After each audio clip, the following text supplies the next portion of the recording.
And so if you're living in so much excitement for life now, it doesn't matter what, or like what you're doing, then that is, you're a lucky individual. Welcome to Maxed Out Man, helping you become the man you were made to be. Hey guys, it's Kevin Davis from the Maxed Out Man podcast. I'm going to be here with Scott McGee, which I'm super excited about. It's a new conversation for us and really kind of a new type of guest for us. I've never had law enforcement on here, so I'm super excited about that. So I'll give his intro in just a second. Before I forget, make sure you go to maxoutman.com, go to maxoutmanpodcast.com. You can listen to all the podcast episodes. Really appreciate it if you would rate and review. That helps us kind of grow this podcast and reach more people. We also have at maxoutman.com some courses, done for you stuff, coaching, all sorts of things. And I do want to mention, and I have been mentioning this the last few podcast episodes, but we're thinking about doing an event in Costa Rica. Honestly, at this point, we don't have a lot of plans around it. No definitive dates, sometime in the fall, maybe. But if you're interested in that, shoot me an email, KD@maxoutman.com. So, hey, let me give Scott's bio here, a little bit of a blurb. Scott's a dedicated family man and committed law enforcement officer who brings the same passion to his roles as coach and podcaster. As a wellness coach, he empowers others to live healthier, more balanced lives. Scott is a mindful warrior. I want to talk about what that means. On a path of gratitude and service, continually striving to make a positive ripple effect in his community. Dude, I'm so excited to have you on here. My youngest daughter is a paramedic. So, and then I have my daughter-in-law is in the Army. And so like this whole first responder military thing, like I have a real heart for that. And so I'm super excited to have you on and share your story, not only from the law enforcement side, but then taking into coaching and wellness and all that. So thanks for coming. Hey, it's my honor, brother. Hey, so I gave kind of your blurb. What I like to ask for is just if you give us the background of kind of who you are, how you got where you are. And honestly, we got time. So take as long as you want, go as in depth as you want. But that way we can lay the foundation for everything that you're doing right now. Well, thank you. First of all, every time I have to like write something or listen to a bio or anything, it always makes me uncomfortable. Part of the reason is I always feel that we are so much more than our resumes. Mm-hmm. Our resumes don't tell the correct picture. I think really what we are, what we've overcome, not necessarily defined by all the successes and it's almost like an Instagram feed of your life where it's just showing a bunch of awesome stuff, but it's not really showing the real. Right. However, I feel very lucky, man. I've had tremendous amount of opportunities presented throughout my life. I grew up in Santa Monica, or was in the west side of LA. Had a little sister, a family, parents married. That's I'm sure they stayed together, and that's part of defining who I am. My dad was involved in sports and coaching, which laid some foundations for me. Mom was involved in schools and clubs and helped me with homework. So right away, I didn't realize it at the time, but now as a parent, I really understand the importance of that foundation. Mm-hmm. And not only just the foundation, but the unspoken stuff of being the role model and how they presented themselves and how that's impacted how I am raising their grandchildren. And so I take that into account a lot now in how I'm living and how I treat my kids and the kids that I coach. And I'm demonstrating to them how to be a coach and a parent. And I'm grateful for the foundation I had. So much love to my parents. And then, man, sports and school, growing up in clubs. And then, of course, you have the ups and downs in life. I went to college, played sports there. There's a moment in time in college, and this is another little pivotal moment, and I'm sure a lot of people have gone through this, but we tend to have, or at least I did, attach ourselves to certain identities. And for me, it was I played football in college, and that was a big identity for me, is who I play football on weekends, and I practice, and then I sometimes go to school. So that part was great. I mean, playing sports is obviously I'm a huge fan of and what it does for a person. But there was a point in time where I blew out my hamstring really bad. Couldn't use my leg. I had to take a year off and went through some depression at that time. I got really good at drinking the champagne and beers, Miller High Life, because the liquor store down the street was cheap. And started gaining some weight. I lived with football players, and it was during the season, so they were gone. And the what isn't really the important part. It was just a crack in identity. And then if I wasn't doing that thing, then really who am I? Mm-hmm. And so I went through some depression. And then eventually my dad ended up giving me a book by Pat Croce. And if you don't know who he is, he's like a rags to riches kind of guy that eventually started his own physical therapy practice, made a bunch of money, ended up buying a basketball team. Just a self-made, self-driven, no excuses, I'm going to make my own reality kind of guy. And that kind of kicked me in the butt. I joined basically an AA meeting for injured athletes. Really? Interesting. Yeah, and I mean, more on that maybe will come up later. And then, I came to a certain point in time, and I don't know if, to me, it's like a point where people grow up, and not everyone goes through this process, but it hit me that like my predicament and where I was not a victim. And for a long time before that, I was acting like a victim. Like it was the physical trainer's fault, or they didn't prepare me right, or whatever it was. And then I had this whole process that I went through and learned that everything in my reality is up to me. And that completely empowered me, put the power back in my hands. And I started realizing that I started paying attention to nutrition for the first time, to hydration for the first time, paying attention to sleep, and all kinds of decisions that I was making on the daily, and the process of like, is this going to move me closer or farther away from my goals? Mm. So taking that kind of ownership of my life, to me, is like probably one of the biggest moments that of growth. And I say that growing up because I started really diving into accountability and responsibility and that kind of stuff. And then, I came back. It was a great opportunity to come back fitter and stronger and faster than I ever was. And, since then, hasn't changed. Like I refuse to be. And so the mindful warrior part kind of comes into that play of refusing to be a victim and knowing that everything that happens, I have some say-so in it. And if I don't, then I have a say-so in how I choose to react to it. Mm-hmm. And so you bounce around through life and you have opportunities to feel bad for yourself or complain or anything like that. But that's where all that mindful warrior stuff comes in, because within those moments, the biggest battle's in between your ears. Yeah, right. And was that a one-time kind of life split right there? Whenever, I assume you're like early 20s at that point?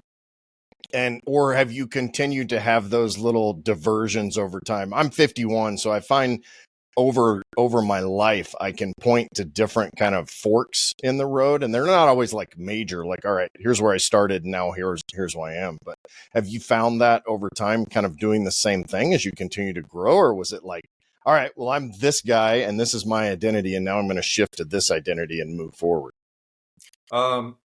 It's those moments. That's what I was talking about. Like it's not the resume. It's those moments in time, right? That's what really defines us.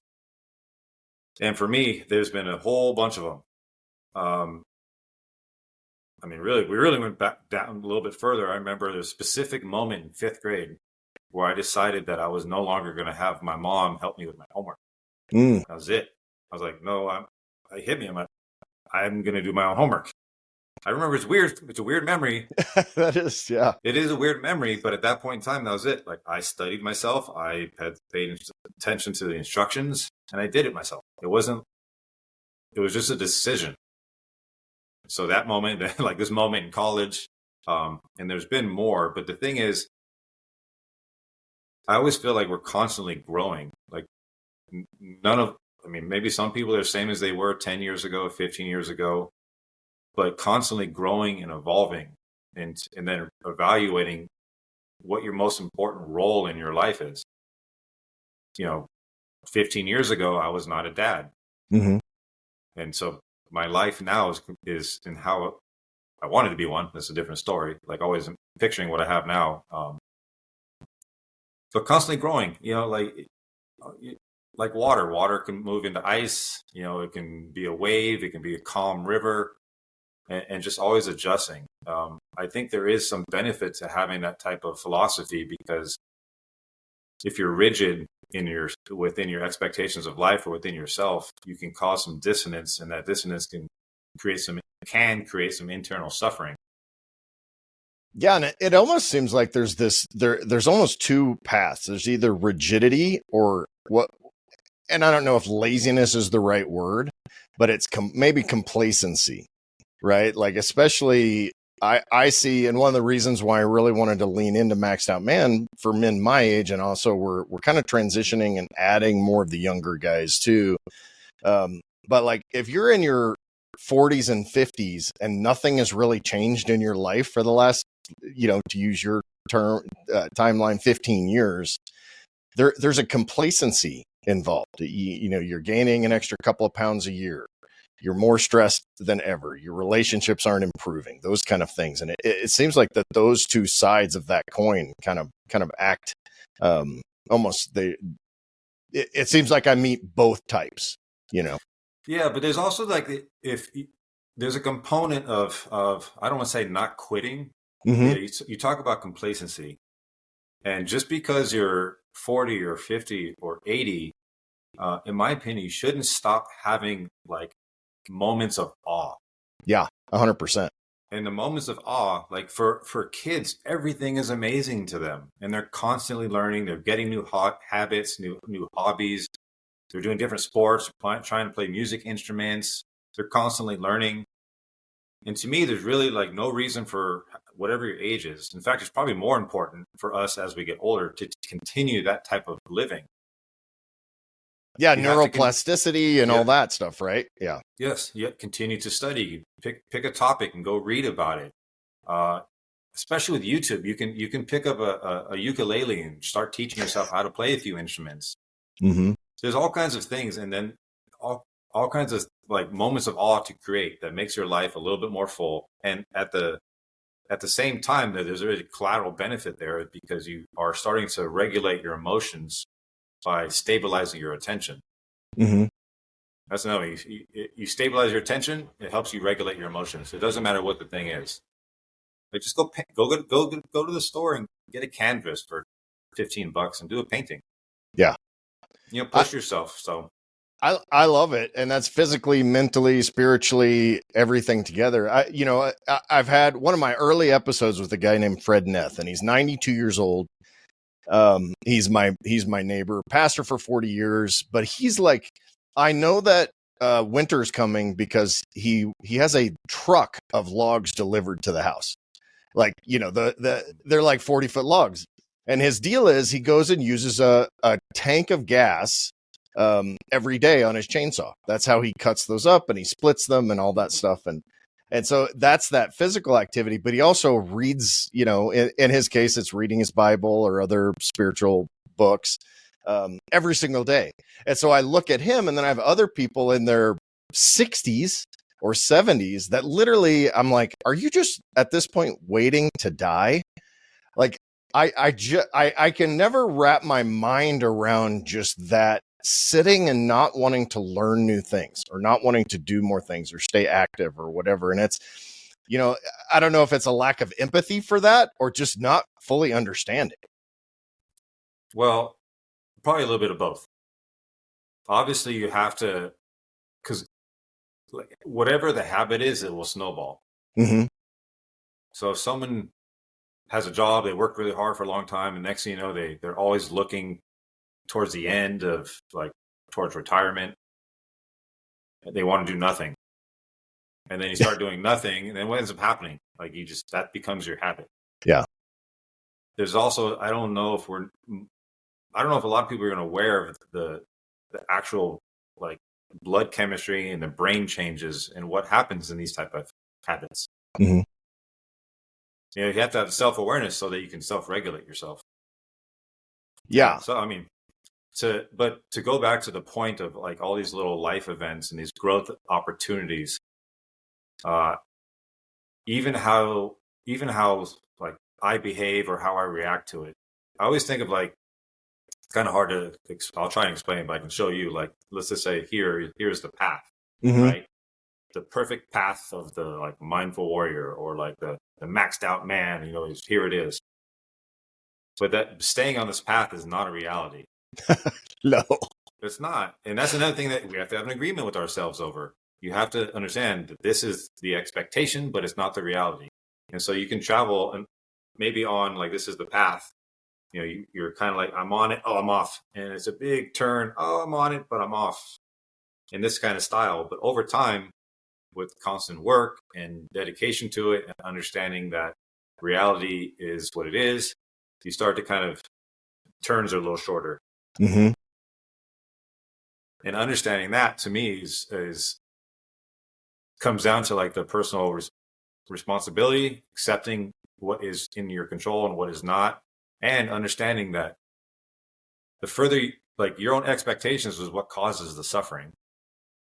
And the further your expectations are from reality, there's a more opportunity for there to be some type of suffering. Yeah. And it doesn't have to be that way. That's part of it. Like I see a lot of people struggling, and it's usually them versus them, not with the actual opportunity they have. Or they're viewing, or they're focusing on the pain, and they continue to suffer instead of focusing on the lessons so you can continue to grow. And those are two different paths as well. Yeah, because it's all where your focus is, 100%. And I like that metaphor when you're talking about the path that you're on, right? It makes me think of, I grew up in Oklahoma, you know, boating, all of that stuff. And it was funny because like, and this is a totally weird example, but I was actually sitting in our swimming pool yesterday in a little raft, and I'm thinking about some different things. But then I literally just gently pushed off the wall, the pool, and I just moved, right? Like it was a weird thing to strike me, but I was like, it struck me that it takes so little effort to make such a big change. And I think ships and boats are the same way. Very minor corrections along those paths, you know, it can take you in a huge direction one way or the other, or constantly making small corrections keeps you going in a straight line. Mm-hmm. And that little push is can also be a decision, right? Yeah. It's how you decide to make a change or decide to view something or sometimes decide not to do something. Yeah. One of my business coaches calls that an integrity issue. So he talks about the integrity that you have with yourself, which is like, am I going to work out today? You know, what kind of relationships am I going to have today? How I'm going to serve my family and community and all of those things. But he talks about it in terms of an integrity issue, basically integrity with ourselves. Yep. That's the biggest challenge, right? Doing what you say you're going to do, right? Yeah, but there's that, like, what is you? Because we all have a negative thought bias on how we look at things, and that's just a normal human reaction. But we also have that internal dialogue. You can call it the angel and the devil, or whatever you want to call it. You always have the little, let's just call it the devil, that's always whispering into your thoughts. And he's so clever and charismatic, rationalizes everything. Like, no, you know, you worked out hard yesterday. You deserve a rest day. Or, oh, it's just one day. It's okay. Like, you deserve to go, I don't know, whatever. That little voice is always happening. Always happening. Yeah. Hey, I want to ask you, so one of the things that, and you know, I'm interested in your law enforcement career too, but I want to talk about this Sisu ideology. I don't know whether it's a methodology, ideology, practice, however you describe that, but can you just until we were introduced, I'd never heard of it. So I'm going to assume that most people have it that are listening to this. So if you can explain that, I'd love to hear more about it. Yeah, the word, it's a Finnish word, Sisu, Sisu. And it would probably take 2 pages of notes to actually explain in English. Mm. Fascinating word. It's been one of my favorite words for like a long time. And the closest word that I can think of in English to it is probably grit. We might not know, for example, like Rocky had Sisu. Mm. It's like strength and determination in the face of adversity. It's perseverance. It's having an unconquerable soul. It's that type of desire to, no matter what, to withstand. And so to have that type of, and the desire to fight. And I say that also is, I want to highlight that desire to fight doesn't necessarily mean always taking up arms. It also is having the strength and wisdom to know when not to. And so having that type of path or that way, it's been a big part of my life for a long time. Highlighted, important time in my life where my dad was going through cancer. And there's like this whole idea of like when you're faced with a life or death situation in cancer, like, and choosing to fight that, or is something that, there's a part of a human character. Let me rephrase, because I'll get to the cancer part. Part of the human character that I always like love to see, and it's that triumph of the human spirit. And there are certain moments that we've all seen it, and you see it when people are struggling to finish a marathon. You see it in when people are fighting through an actual fight, let's say, or they're in an Olympic event, or it's a sport, whatever it is. Sports highlights it because it gives a cute example of it. Mm-hmm. But you also see it, and my point being, you see it in people facing cancer. You see it in people, in battles. Doesn't matter what it is. When someone's facing some insurmountable challenge, the human spirit shines there. And so I wanted to capture something along those lines when I started developing like this little, I don't want to call it philosophy, but the Instagram account. I had a podcast going on it, and to highlight and bring that out in people, and then talk to people, and it's in those moments where people have shown Sisu that are these moments that we're talking about, and that's what really defines somebody and creates the person you see as you go and you talk to people. And generally speaking, the people who have been through a lot of those really hardships and let their spirit shine usually are the most compassionate and empathetic and strong people, because they've been broken strong. They've been broken down. They have cracks, and now that's how the light shines through.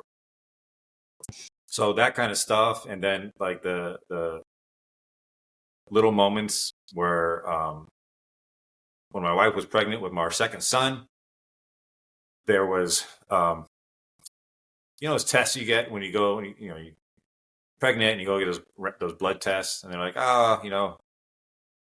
we're not going to call you back, but if we find something, we will. And then, normally no one gets those calls, but we did, and had to go into the doctor's office, and at like 20 weeks, the kid had high drops, so his heart was enlarged, like 2/3 the size of his chest. He was anemic. He has his head swelling. There's tons of fluid in between the scalp and the skull. And we had to do all these testing, and bottom line, we had to come to a decision whether we were going to essentially abort or to go down a path of trying to keep him alive, and then thinking about the consequences of that. So we were told that there is an opportunity to do every 2 to 3 weeks an intrauterine blood transfusion. Wow. And so the way that looks like is they take this, it's like a surgery, but it's not the cutting people, but the syringe or the needle goes through the abdomen, into the womb, into a vein in the umbilical cord. And that's how they do a blood transfusion. So, and if we did that, they would do a blood transfusion. The reason being, like, there was something in his blood that my wife's immune system had antibodies for. So Mm-hmm. her immune system was attacking his ability to create red blood cells. So we had to keep putting different blood in to be able to keep him alive. And if we did that, there was a strong possibility of some type of like mental disorder, deaf, blind, like all of that list that you like, oh my gosh, please, like. But we decided to obviously fight through it. The first time we go in there, she got taken back, and an hour or two later, I'm in the waiting room. The doctor's walking towards me, and he's got like 9 people with him. Like I'm like this is for support, or like they're here to protect the doctor in case he gets. I'm like, okay, like There's a lot that could go through your head when you see that scene, I'm sure. Yeah. So they come out, and the first thing they say, hey, your son's alive, but we couldn't do the entire blood transfusion because his hemoglobin level was at a 2. And for some people out listening, they might know what that means, but basically his blood was like water. And prior to us even going there, my wife had thought he was already dead. She really just wanted to get there to get the ultrasound to see if he had a heartbeat. But the reason he was like that, turns out, is because his blood was so incredibly thin that he was probably a couple hours away from dying by the time we had this done. Wow. So they can only do half of it. So that car ride home, like we didn't really talk, you're staring out the window, like feels like you're underwater. We get home, we're feeling really bad. We're like it's not going to work. We're scared, and TV's on, but we're not watching it. We're like just staring at the wall. And then next thing you know, she like reaches over and grabs my arm and brings it over onto her stomach. And then it felt like to me like Leonidas doing like this is Sparta kick, boom, and kicks my hand. And that was the first time I'd ever felt him move. So at that point in time, it like, again, here we go. It lit me up. I'm like, that's it. We're going to make it. We're going to fight. And he's going to make it. He's got a strong will. And that was like the first time he had taught me a lesson in like not giving up, and like got me fired up that Sisu in me. And so that's a little tiny moment with him that brought out like the whole Sisu idea. And when I first made the Sisu Way poster, I had it up for him to see. And for me, during that process, for me to see every time I walked out my door, to help me recalibrate into not being a victim, into fighting, into triumphing and not giving up, and having that type of that fortitude and that character and that grit and that perseverance. It's a fascinating word. So, I mean, there's a whole rabbit hole if anyone wants to go down and read about it. Yeah, man, that's a lot. And what's funny, and I have so many questions, but I was going to ask before you told the story, and I'd never heard that story, was do you believe that Sisu is something that is taught or ingrained? And I'll use cancer as an example, or any major illness, right? So we all know people that happens to, and they're bound and determined to fight it. Now, that doesn't necessarily mean that the outcome will be the one that we all want, right? Which is healing and getting things back on track and remission and all those. But then we also know people that are just like, for whatever reason, they've already allowed it to win, like they don't even consider the fight. And so your example of your son would lead me to believe that in some people, for whatever reason, that it's almost like an innate trait. Or the other side of that question is, are we all born with it, but then somewhere along the line we lose it? Well, for me to say that you're born with it and you can't be taught, it almost fires me up and gives me like a little, pisses me off a little bit, because then it says it's implying that it's not up to me. Yeah. Right. So then I'm like, no, it's up to me. Like, however, I don't think it's a clean line, because you can say like some people are just naturally physically strong without working out. And then some people have to train hard and do work to get strong. Doesn't mean, so which one's strong? Mm-hmm. So there's also the opportunities that come up. Not everyone goes through struggles the same as other people. You know, I've been super blessed to be able to feed into the lives of tons of men from all around the world and all walks of life. And I'm very excited to announce that I do have a couple of spots available right now. If you're interested in working with me, and we can talk about pretty much anything: marriage, business, fitness, parenting, being a dad, dogs, cars, whatever you want to talk about, I'm available to do that. We want to focus on the things that may be most beneficial to you and some things that you may not even know would be beneficial to you. You've listened to the podcast, you kind of know my style. If you are interested in working with me, I want to try to make it as simple as possible, but I also want to make sure we're a good fit. Send an email to coaching@maxoutman.com and just give me 2 pieces of information: why you would like to work with me and what that might mean for you, what things you would hope to accomplish by meeting with me.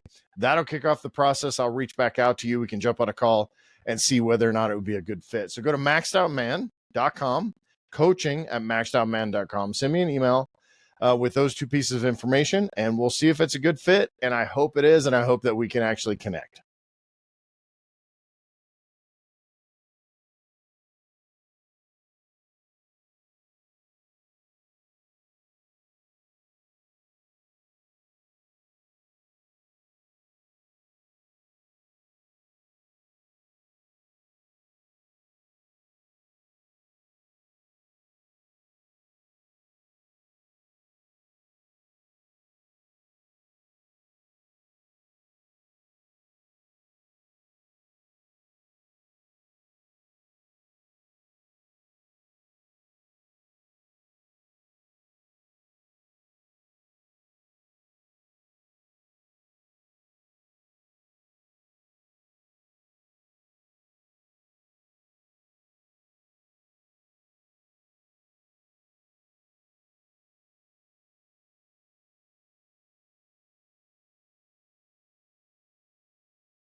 And so if you're living in so much excitement for life now, it doesn't matter what, or like what you're doing, then that is, you're a lucky individual.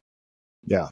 And isn't it weird how we all are so sure that there is that future, right? And it's probably the least sure thing, especially in a job like you have, which is, highly dangerous and obviously there's training, but that's a very dangerous occupation. But I heard someone describe that light at the end of the tunnel as sometimes a train. So you got to be careful. You got to be careful. You got to be careful what you wish for in that case. Yes. Yeah. And that's a whole big, gigantic concept for me. The concept of memento mori. In Latin translates remember that you will die. Mm. And people are like, oh my gosh, that's depressing. I'm like, no, it's not. That's not the point. It's having that flicker of light that everything can come to an end, and it makes you really appreciate the now. You really appreciate what you have. You appreciate your health. To me, it's amazing to feel normal. Mm-hmm. I don't know. I've been through some injuries. I've been through things where I couldn't stand up straight. I couldn't walk comfortably. Couldn't get off the toilet. There's been all kinds of funny things that have happened to me. Just the amazing ability to feel normal. And if people that have back injuries, they probably know what I'm talking about. Yeah. But just having an amazing appreciation for the opportunity that you have in the moments. Yeah. I mean, even like working out, and I've talked about this on the podcast before. It's like someone jokes and said, hey, do you get sore when you work out? My answer is I started working out when I was 15. So I've actually been sore for like 36 years in a row. But it's that soreness and that tightness that reminds me that my body is building to make me stronger. And so that's actually, and if you're a regular workout, you go a couple of weeks or 3 weeks or whatever or have an injury, you start to feel like kind of gushy and it's mostly mental, but having that soreness and tightness is something that then translates to me, like it motivates me to keep pushing. Yep. And I think we have different moments in our lives that are like that mentally and emotionally too, it seems. Well, that's what we're talking about as you get older. You have to continue to mentally train. Otherwise, your brain turns to mush. Yeah. Yeah, for sure. I mean, what is it that motivates people to not do that? Like in your experience, because I mean, people are coming to you, you're teaching them, you're coaching them, what do you see a delineation between, all right, the people that are wanting to do it and the people that don't want to do it? It depends on their level of how much they're letting that little devil whisper into their ears. If they're letting them rationalize into like, it's okay to do nothing. And for a while, let me rephrase it. Sometimes it is okay to do nothing. I think it's absolutely necessary. That's where some of the rest. Yeah. Rest is definitely important. Yeah. Like you have to there's two sides of that to a coin where you have to be skilled in action, but you also have to be skilled in non-action.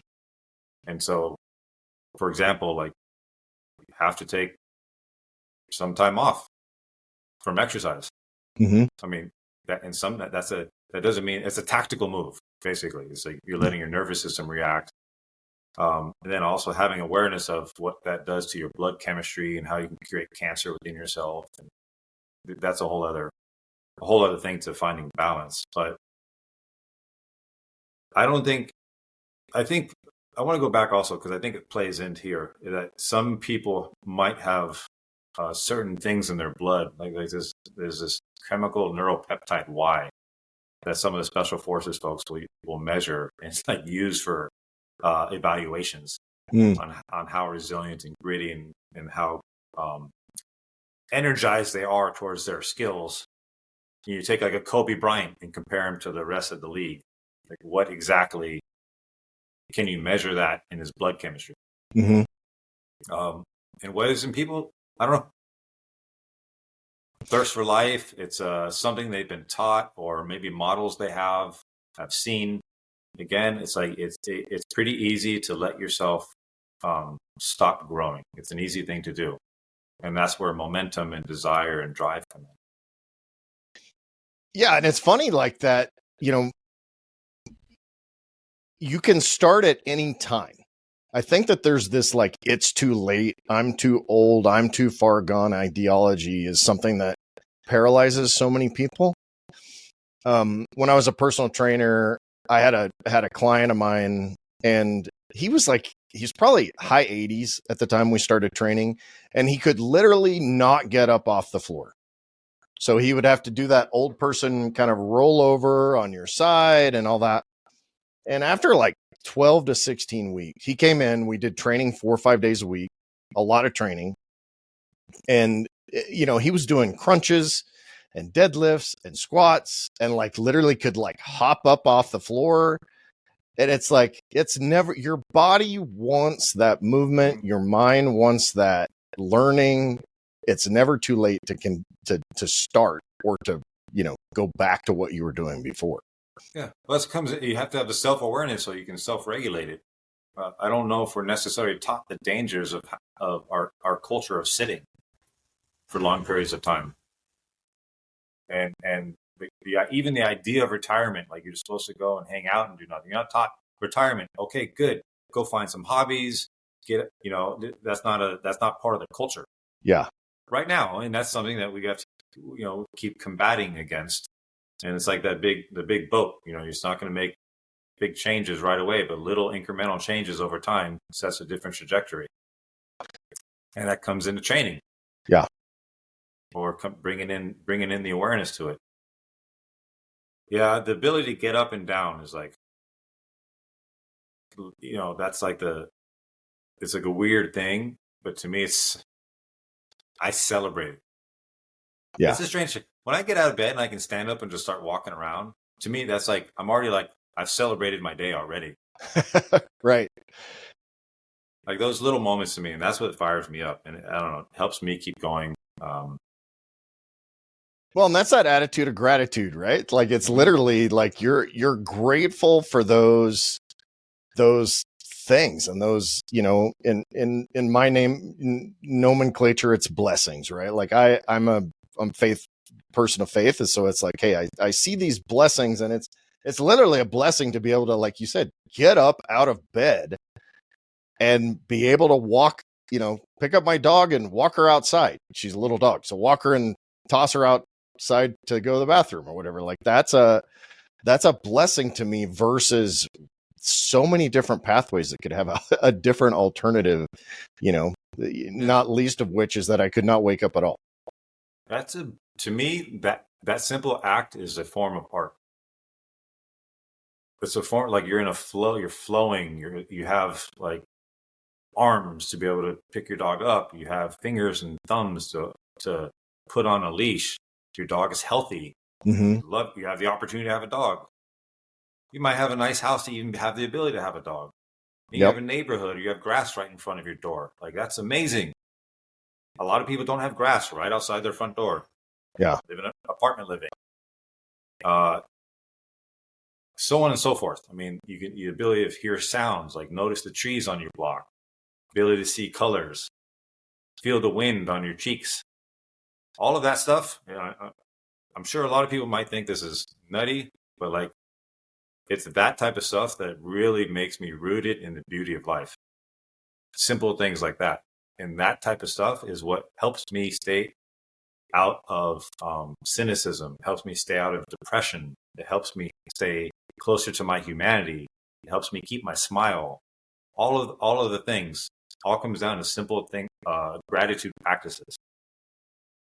And what does that practice look like? I mean, is that something that's almost like a ongoing meditative state? I mean, it's just like having the awareness. In my case, I live in Montana. I live 8 miles out in the country. I've got 5 acres. We have no noise here. Like it's like getting up in the morning, and this is my favorite time of year. We're recording this in mid-July. It's absolutely beautiful. The birds are singing. If there's a light breeze, a lot of times, and this is going to sound weird, but like I can smell the cows, right? Like there's cows that live behind my house, and most people be like, that's disgusting. But it's part of that. When I see we have planes that spray, we have those old school crop dusters that come over. Like it's like all of these little things that make me so thankful for the blessings of being able to live in a place that very few people have even visited, quite honestly, when I talk to people, like I've never been to Montana, but contrast that to like when it's 68 below zero in January, I have to then practice reminding myself that this enormous snowstorm has managed to make sure that we have moisture for the summer, because that's where most of our moisture comes from, or the ability to shovel snow, or all of those things. But is that something that you do? Like, what is that if someone's like, hey, I'd love to have that attitude, or I'd love to have that practice, how do they go about starting? Really, I guess is the easy question. Well, it is a deliberate practice. I've been doing it long enough now that it's like kind of part of my behavior, but I still have to continuously do it when I feel myself getting upset or frustrated or disappointed or all those feelings that I don't want. Then I start like, I do my best. Okay, I'm having a negative thought. Let me replace it with 3 thoughts of gratitude. So whatever it is, it's 68 degrees. So it's, okay, it was part of water. I'm awesome. I live in Montana. And how cool and beautiful are these seasons? And then you start replacing that. And that's just, again, goes back to neuroplasticity. But gratitude practice can happen in a lot of different ways. It can just be something where you do a self body scan. You can be as simple as staring at your hand and be grateful for it. You can actually feel there's a type of like little meditation there, but sometimes I don't call it meditation because people have their own ideas of that, but just being grateful for the ability to use your thumbs or feel the heat in your hands. Like, this is an amazing piece of equipment, your hand.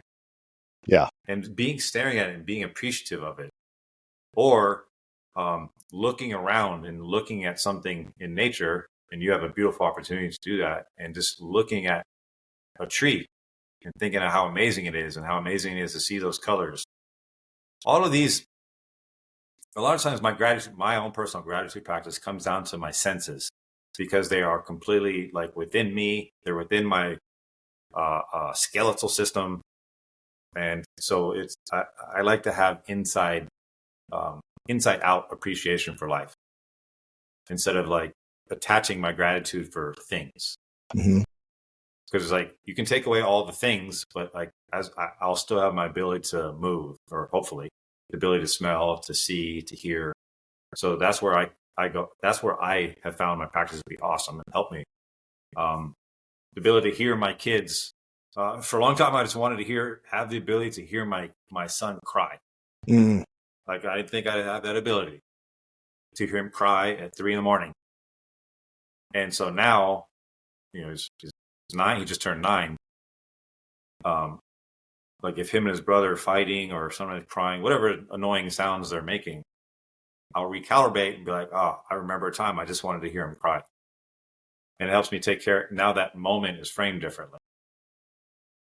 So it's not just having those appreciations, but also reframing things. And very deliberately, like, I guess an easy thing to do is pick something at some point part of the day and just think of 7 things you're grateful for. Or it could be 3 right before going to bed. Share 3 things that you're grateful for with somebody. Another fun practice I like to do is I'll open up my contacts list on my phone, and I'll pick a number like 8. And I'll do like 8 scrolls through my contact list, and whatever lands, I pick somebody in that list to send them a compliment about them. Because we always have these feelings about our friends, like, you know what, he did awesome. I really appreciate how he is with his kids. Or this other person's like, I thought they were a fantastic coach this year. But a lot of times we just have those thoughts. We don't really do anything with them, because it's not. So having that practice and then reaching out and telling them that. By the way, some amazing experiences come out of this, because the responses you get from people lead to all kinds of things. In fact, anyone listening, try doing it. Just do it 3 times. Pick the numbers like 5, 7, and 11. Just let it drop and send somebody a random compliment. I do this with my kids at night, like before bed. I have them tell me 3 things they're grateful for. Besides the practice of it's kind of fun to hear what they tell me, it's also the practice of wiring their brain to have that type of growth mindset. And there are physical changes to the brain to have a gratitude practice. Like, it's not just like, I tell people, it's not just a a thing to feel good. You're building a neural network of grit and resilience and appreciation for life. I do the same thing at red lights. For me, if I'm at a red light, it's a reminder. Okay, what are you grateful for? You probably don't have red lights out there. We do. Yeah, not a lot. But, and the reason I'm saying all this stuff, and I compare it because people will have to go to some place where you're at to help them recalibrate. I live in LA. I'm close to LAX. So there's the earth is suffocated by concrete and pollution, and there's constant noise and people and traffic and all of those things. So to have it is a constant practice because the environment that I'm in is not built to help me relax. It's not built for my wellness. So I have to have a practice to combat it. Otherwise, I become a victim, and then so much a victim that I'm not even aware that I've gotten grumpy and cynical and depressed. Yeah, but I mean, to that point, though, I think it's actually, sadly, it's also easy for me to do that same thing here and take it for granted. You take for granted the quiet and beauty and serenity and all those things. But you drop me in the middle of LA, which I've got a lot of Southern California friends, and I can't wait to go. Can't wait to get out. So it would be, but all that to say, I should be practicing in the same way here as I do, as I would there when I visit. And I think that's awesome. I love that contact idea. That's a super, because I'm one that over the last couple of years, I've really, really tried to tell my friends, especially my guy friends, I love you. I appreciate you. You mean this to me in my life. This is something I'm proud of I'm proud of you for, those kind of things. But I've never thought about the randomization of doing that. And so I'm going to try that today. I think that's super great. There is massive power in random compliments, especially somebody you haven't talked to in like 6 months or a year. Yeah. You got to push yourself. You're going to land on some stuff and you're like, and then try to avoid it. Yep. But that's part of it. And also going back to the point of something that fires me up is the strength from the inside out, gratitude from the inside out. To me, like that type of practice, it doesn't matter where you put me. I'm going to have it in Montana, or in LA, in a jail cell, in a POW camp. That's where a lot of the stuff comes from, reading some of the, like Frankel's book. It's not the environment. It has to come from the inside. Yeah. And not the situation, right? Mm-hmm. Like I've read some of those POW stories, and the ones that survive, thrive, and then live a happy life over time are the ones who had that, it's the grit, the Sisu, but it's also like finding this contentment and joy regardless of the situation that you're in. I think that's a lot of what comes from gratitude is joy and contentment too. And man, I think that's just awesome stuff. And if we go a little bit further and we start undressing all that stuff, it comes down to love. Mm-hmm. That's what helped Franco and his love for his wife. I don't know if you know the story of Louis Zamperini. Mm-hmm. Yep. Love, right? Gratitude, all that stuff, like is it's not like a foo-foo word. To me, it is a true warrior word. Yeah. And love is like a word, like you mentioned, like mentioning your buddies, you love them. Love to me is not like a bad word. Right. It's not like a insecure word. It's the most powerful word. If you think to like what we do and what behaviors humans do, it comes down to love. Sometimes love of money or love of your brother. Love's super powerful. Yeah. And it's funny. I think I've told this story on the podcast before, but I have a friend of mine that would say, "Hey man, I love you, man, but not in a weird way." Right. And so that became like this joke, but it was a little sad in one way, but it was also like, all right, so that's the way that he's able to express, that feeling without being weird about it, which to me, it's less weird than it ever has been. But love is we've done a lot of marriage ministry and marriage, premarital counseling and all that stuff. And we've been through our own marital challenges, which we actually Sunday, which is 2 days from now, 29 years, I've been married. And so, but we always use the phrase, love is a choice, right? Like love is an active word. You have to do, it's a practice also. So I think and to your point, it is the most powerful emotion that we have, I think. Yep. Yes. And it's something, again, especially with men, that to fight through and realizing that vulnerability is strength. And it actually is like the strongest and most masculine thing you can do is to be yourself. You don't need to hide it. You don't need to hide it behind a mask and pretend to be something you're not. Yeah. That's a little bit, I don't want to say a coward, but there's no courage and honor in that. No, putting on the mask and pretending to be someone else. We went to a men's conference at the beginning about a month ago, and I'm not really a crier. Like, I don't cry a lot. But during this conference, there was a bunch of different crazy things that happened. And I actually cried in front of like 40 guys like 3 times. And I was talking to one of the younger guys about this, and he's like, man, I have not seen a more masculine display than seeing a guy, because I have a physicality about me. I tend to be a little bit over the top and that kind of thing. But to see that vulnerability to him was more of showing more because we were talking about masculinity at the time. But it's showing that vulnerability is where the masculinity and the strength really came through, so. You were feeling a certain way. Feel it. Yeah. Like, that's the funny thing is like you're trying to hide something and pretend to be something. I always ask, I was like, what's tough about that? Like, that's the easy path. The easy thing to do is that. I don't know. Yeah. Yeah, because then you can put on different identity. You can be something, not that you're not. You don't have to be honest and all that, right? Yes, yeah. I mean, it's be proud of who you are. Right? That's like a thing for me. I love it.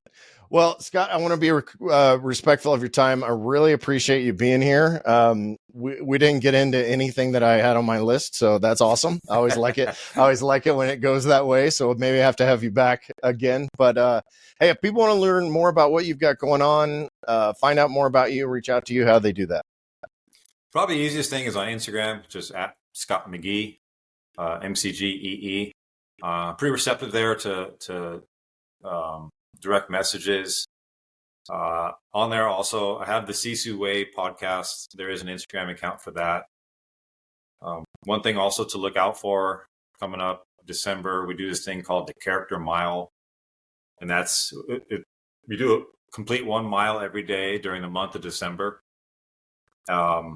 It's funny, like that thing started, I tried to get like a handful of friends to do it with me. And so far it's spread to 14 different countries. And it's just an awesome thing. So you guys will see what I'm talking about if you go looking. You look up that hashtag. But yeah, at Scott McGee, please reach out, follow the account. I leave a bunch of cool notes and thoughts on that. And yeah, appreciate the opportunity.